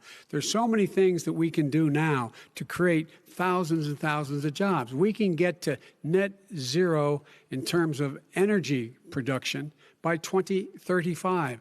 Not only not costing people jobs, creating millions of good-paying jobs, not $15 an hour, but prevailing wage, by having a new infrastructure that, in fact, is green. And the first thing I will do, I will rejoin the Paris Accord. I will join the Paris Accord because with us out of it, look what's happening. It's all falling apart. And talk about someone who has no relationship with foreign policy. Brazil, the rainforests of Brazil are being torn down, are being ripped down. More carbon is absorbed in that rainforest than every bit of carbon that's emitted in the United States. Instead of doing something about that, I would be gathering up and making sure we had the countries of the world coming up with $20 billion and say, here's $20 billion. Stop tearing down the forest. And if you don't, then you're going to have significant economic consequences. What about the argument that President Trump basically says that you have to balance environmental interests and economic interests, and he's drawn his line? Well, he hadn't drawn a line. He still, for example, he wants to make sure that methane's not a problem. You can now emit more methane without it being a problem. Methane. This is a guy who says that you don't have to have mileage standards for automobiles that exist now. This is the guy who says that, well, the fact that it's all true. And here's the deal. He's talking about the Green New Deal, and it's not $2 billion or $20 billion, as you said. It's $100 trillion. I'm talking about where they want to rip down buildings and rebuild the building. No, it's the dumbest, most ridiculous. Where airplanes are out of business, where two-car systems are out, where they want to take out the cows too. That's not true either, right? This is a $100 trillion. Look, that's more money than our country could make in That is 100 simply years, if we're not going the case. All right, let me destroy our because I country. actually wait a minute, sir. I actually have studied your plan, and it includes upgrading 4 million buildings, weatherizing 2 million homes over 4 years, building 1.5 million energy-efficient homes. So the question becomes: the president is saying, I think some people who support the president would say that sounds like it's going to cost a lot of money and hurt the economy. What it's going to do is going to create thousands and millions of jobs, good-paying jobs. Let him finish, sir. He doesn't know how to do that. $100 billion. The fact is, it's going to create millions of good-paying jobs, and these tax incentives for people to weatherize, which he wants to get rid of. It's going to make the economy much safer. Look how much we're paying now to deal with the hurricanes. By the way, he has an answer for hurricanes. He said maybe we should drop a nuclear weapon on them. They may. I never said that. That's at all. he did say. You made it up. And here's the deal. You make up. We are going to be in a position where we can create hard, good jobs by making sure the environment is clean and we all are in better shape. We spend billions of dollars on floods, hurricanes, rising seas. We're in real trouble. Look what's happened just in the Midwest with these storms that come through and wipe out entire sections and counties in Iowa. They didn't happen before. They're because of global warming. We make up 15% of the world's problem. But the rest of the world, we've got to get them to come along. That's why we have to get back into the Paris Accord. All right, gentlemen. Wait a minute, Chris. So why didn't he do it for 47 years? You were vice president. Why didn't you get the world? China sends up real dirt into the air. Russia does. India does. They all do. We're supposed to be good. And by the way, he made a couple of statements. The Green New Deal is $100 trillion, that is not not $20 my billion. plan. That's the Green New you want to Deal rebuild every is building. not my plan. You want to rebuild every. If he knew anything about, He made a statement about the military. He said I said something about the military. He and his friends made it up, and then they went with it. I never said it. Okay. That is what not he true. did is You're he done said in this segment. he called the military Mr. Vice President, stupid bastards. I and he did said not it on say tape. that. He said Mr. stupid Please, bastards. He sir, said it. stop. I would never I say would that. Play to the it. military. Play it. Go ahead. You're Mr. on Vice tape. President answered his final question. The final question is, I can't remember which of all his rantings. I'm having a little trouble myself. But and about the economy and about this question of what it's going to cost. The economy. I mean, the Green New Deal and the idea of what your environmental changes will do. The Green New Deal will pay for itself as we move forward. We're not going to build plants that, in fact, are great polluting plants. So do you We're going to support build the Green New Deal? Pardon me? Do you support No, I don't support the Green New Deal. Oh, you don't? Oh, well, that's a big statement. I that support means you the just lost the radical left. I Oh, support you the don't. Biden plan that I put forward. Okay. The Biden plan, which is different than what he calls the radical Green New Deal. All right, gentlemen, final segment, election integrity. As we meet tonight, millions of Americans are receiving mail-in ballots or going to vote early. How confident should we be that this will be a fair election, and what are you prepared to do over the next 5+ weeks, because it'll not only be to Election Day, but also counting some ballots, mail-in ballots after Election Day. What are you prepared to do to reassure the American people that the next president will be the legitimate winner of this election? In this final segment, Mr. Vice President, you go first. Prepared to let people vote. They should go to iwillvote.com. Decide how they're going to vote, when they're going to vote, and what means by which they're going to vote. His own Homeland Security Director, and as well as the FBI Director, says there is no evidence at all that mail-in ballots are a source of being manipulated and cheating. They said that. The fact is that there are going to be millions of people because of COVID that are going to be voting by mail-in ballots, like he does, by the way. He sits behind the Resolute desk and sends his ballot to Florida, number one. Number two, we're going to make sure that those people who want to vote in person are able to vote because enough poll watchers are there to make sure they can socially distance. The polls are open on time, and the polls stay open until the votes are counted. And this is all about trying to dissuade people from voting because he's trying to scare people into thinking that it's not going to be legitimate. Show up and vote.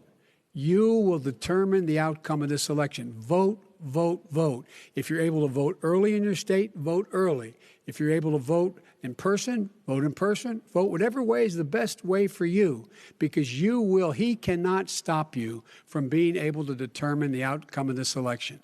And in terms of whether or not, when the votes are counted, and they're all counted, that will be accepted. If I win, that will be accepted. If I lose, that will be accepted. But by the way, if in fact he says he's not sure what he's going to accept, well, let me tell you something. It doesn't matter, because if we get the votes, it's going to be all over. He's going to go. He can't stay in power. It won't happen. It won't happen. So vote. Just make sure you understand you have it in your control to determine what this country is going to look like the next 4 years. Is it going to change, or you get 4 more years of these lies? Mr. President, 2 minutes. So when I listened to Joe talking about a transition, there's been no transition from when I won. I won that election. And if you look at crooked Hillary Clinton, if you look at all of the different people, there was no transition, because they came after me trying to do a coup. They came after me spying on my campaign. They started from the day I won, and even before I won, from the day I came down the escalator with our First Lady. They were a disaster. They were a disgrace to our country. And we've caught them. We've caught them all. We've got it all on tape. We've caught them all. And by the way, you gave the idea for the Logan Act against General Flynn. You better take a look at that, because we caught you in a sense. And President Obama was sitting in the office. He knew about it, too. So don't tell me about a free transition. As far as the ballots are concerned, it's a disaster. A solicited ballot, okay, solicited is okay. You're soliciting, you're asking, they send it back, you send it back. I did that. If you have an unsolicited, they're sending millions of ballots all over the country. There's fraud. They found them in creeks. They found some with the name Trump, just happened to have the name Trump just the other day in a waste paper basket. They're being sent all over the place. They sent 2 in a Democrat area. They sent out 1,000 ballots. Everybody got 2 ballots.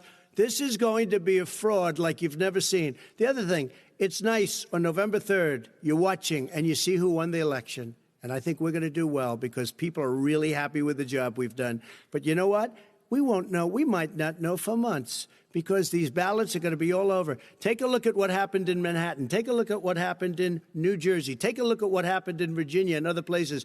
They're not losing 2%, 1%, which, by the way, is too much. An election could be won or lost with that. They're losing 30 and 40%. It's a fraud, and it's a shame. And can you imagine where they say you have to have your ballot in by November 10th? November 10th. That means that's 7 days after the election, in theory, should have been announced. Okay. We have major states with that, sir, all run by Democrats. 2 minutes is 2 minutes. All run by Democrats. It's President Trump, it's a rigged election. You're going to be able to continue. You have been charging for months that mail-in balloting is going to be a disaster. You say it's rigged, that it's going to lead to fraud. But in 2018, in the last midterm election, 31 million people voted mail-in voting. That was a quarter, more than a quarter, of all the voters that year cast their ballots by mail. Now that millions of mail-in ballots have gone out, what are you going to do about it? And are you counting on the Supreme Court, including a Justice Barrett, to settle any dispute? Yeah, I think I'm counting on them to look at the ballots, definitely. I hope we don't need them in terms of the election itself. But for the ballots, I think so, because what's happening is incredible. I read today, where at least 1% of the ballots for 2016 were invalidated. They take them. We don't like them. But what are you going to do about it? There are millions of ballots going out right now. What you do is you go and vote. You do a solicited ballot, and that's okay, or you go and vote. I'm asking you about the fact that millions of people... You go and vote. You go and vote. But like what I'm they, saying is, like what are you they do used about to the fact in the that old... millions of people... You either do, Chris, a solicited ballot where you're sending it in, they're sending it back, and you're sending... They have mailmen with lots of it. Did you see what's going on? Take a look at West Virginia, mailmen selling the ballots. They're being sold. They're being dumped in rivers. This is a horrible thing for our country. This is not going to end well. There is no evidence. This is not going to end well. 5 states have had mail-in ballots for the last decade or more. 5, including 2 Republican states. And you don't have to solicit the ballot. It's sent to you. It's sent to your home. What they're saying is that it has to be a postmark by the time by Election Day. If it doesn't get in till the 7th, 8th, 9th, it still should be counted. He's just afraid of counting the votes because he knows wrong. the outcome. You're wrong. I want to continue with you on this, Vice President Biden. Because Chris, he's so wrong when he makes a statement like that. Excuse me. Vice President Biden, the biggest problem, in fact, over the years with mail-in voting has not been fraud historically. It has been that sizable numbers, sometimes hundreds of thousands of ballots are thrown out because they have not been properly filled out or there is some other irregularity or they missed the deadline. So the question I have is, are you concerned that the Supreme Court with a Justice Barrett will settle any dispute? I'm concerned that any court would settle this because here's the deal. When you get a ballot and you fill it out, you're supposed to have an affidavit. If you didn't know, you have someone say that this is me.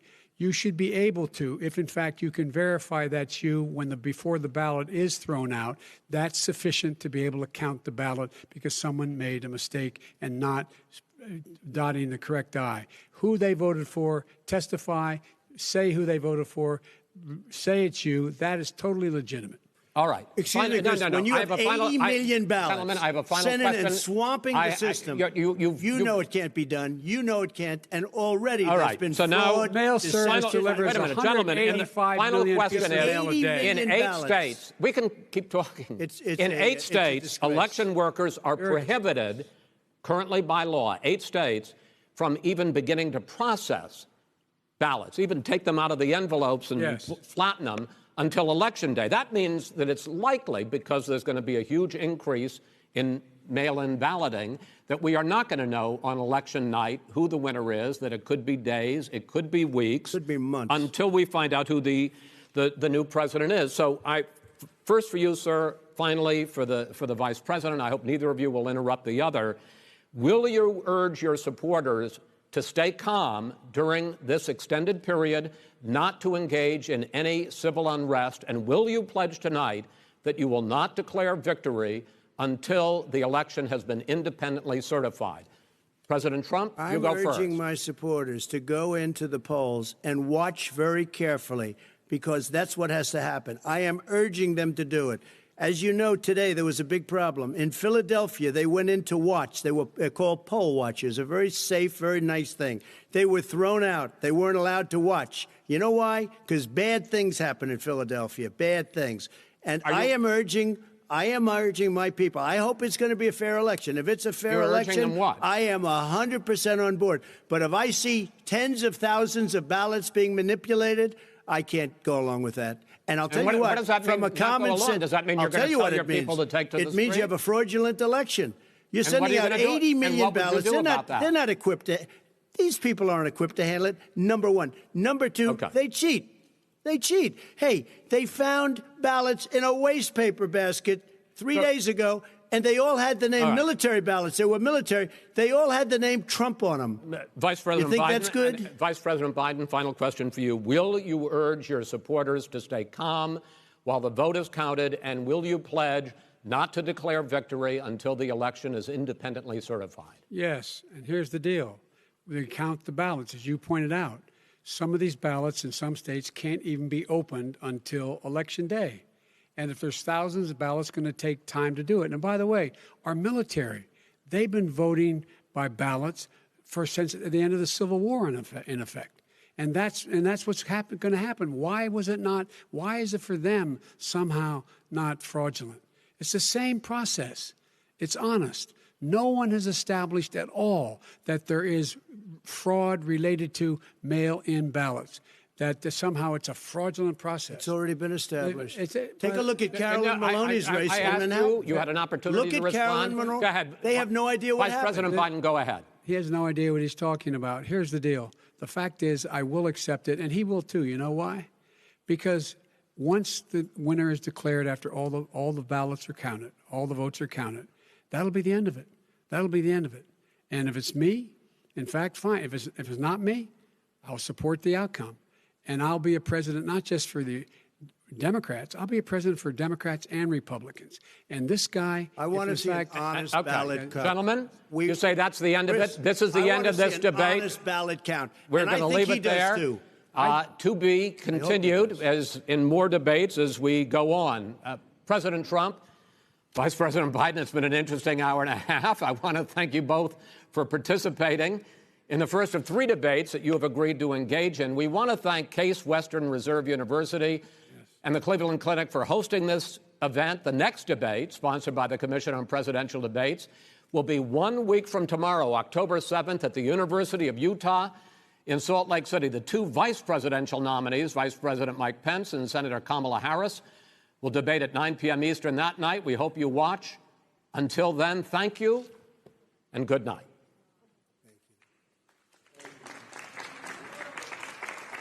Thank you.